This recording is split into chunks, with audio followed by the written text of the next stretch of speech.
Matching ఎలా match చేస్తారు అనేది? మ్యాచింగ్ చాలా ఇది అండి. అంటే ఇప్పుడు మన డోనర్లు ఉంటారు కదా, రిజిస్టర్ చేసుకుంటాం మనం, వెళ్ళి రిజిస్టర్. ఫర్ ఎగ్జాంపుల్ నేనే డొనేట్ చేయడానికి ముందుకు వచ్చాను, వాట్స్ ద ప్రాసెస్? ఓకే, మీరు రిజిస్టర్ చేసుకుంటారండి. ఫస్ట్ మీరు వెళ్ళి DKMS local stem cell bank లో రిజిస్టర్ చేసుకుంటారు మీరు. ఓకే, చేసుకున్న తర్వాత యూ డోంట్ డూ ఎనీథింగ్. మీరేంటి, మీ పర్సనల్ డీటెయిల్స్ ఇస్తారు, తర్వాత మీ చీక్ స్వాబ్ ఇస్తారు, then you don't do anything.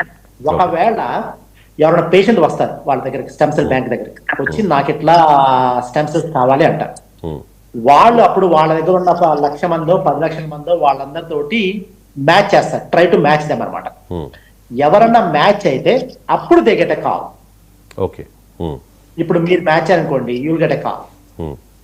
అప్పుడు then you go through the donation అనమాట. ఇందాక ఒక మంచి క్వశ్చన్ అడిగారు మీరు, ఏంటి సారీ నాకు ఇందాక హాస్పిటల్ నుంచి ఫోన్ కాల్ కొంచెం డివేట్ అయ్యాను,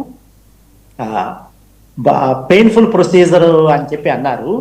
కాదండి, ఇది ఏమాత్రం పెయిన్ఫుల్ ప్రొసీజర్ కాదు. ఇది ఒకప్పుడు పెయిన్ఫుల్ ప్రొసీజర్. ఒకప్పుడు ఏంటంటే బోన్ మ్యారో నుంచి తీసుకునేవాళ్ళు స్టెమ్ సెల్స్. ఈ కాలంలో సిమిలర్ టు బ్లడ్ డొనేషన్.